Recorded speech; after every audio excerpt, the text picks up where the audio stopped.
एक राजा के कहानी संतो, एक राजा के कहानी, एक राजा के कहानी संतो, एक राजा के कहानी। आओ सुन लो सुन लो सुन लो बा एक राजा के कहानी। सुन लो सुन लो सुन लो गा एक राजा के कहानी। आओ सुन लो सुन लो सुन लो बा एक राजा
एक ठन वचन हरि हर।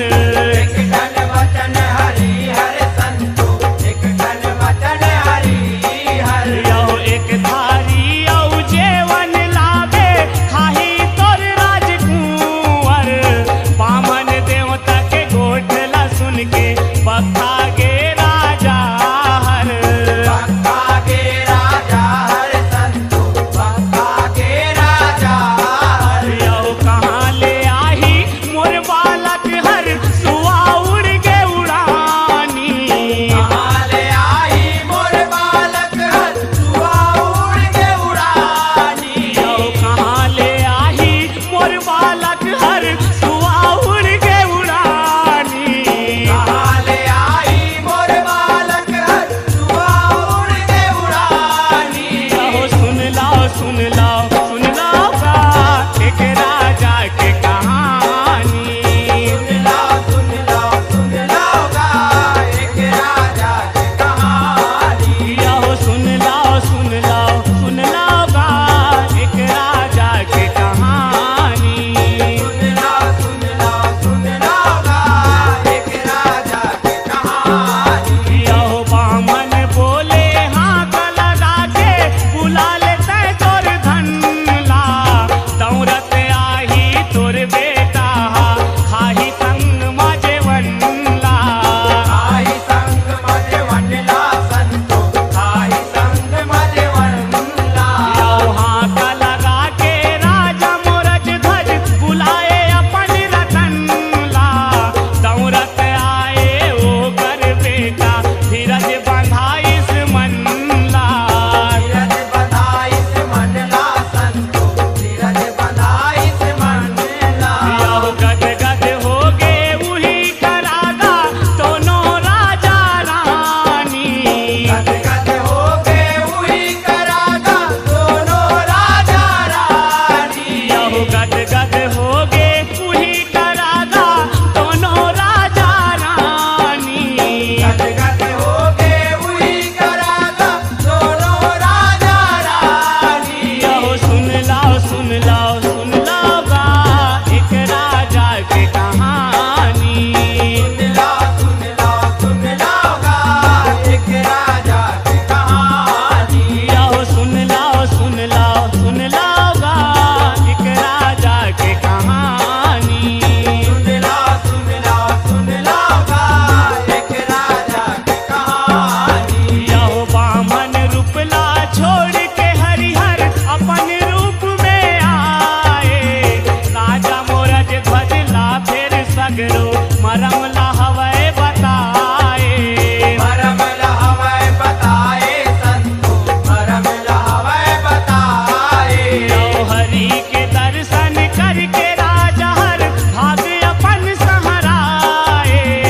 ऐसे किस्म के राजा के गाथा, सारे मंडल गाए। सारे दमंडल गाए संतो, सारे दमंडल गाए। यहो फूल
हमसे जुड़े रहने के लिए हमारे YouTube चैनल को सब्सक्राइब करें और नई वीडियो की नोटिफिकेशन के लिए बेल आइकॉन को दबाएं।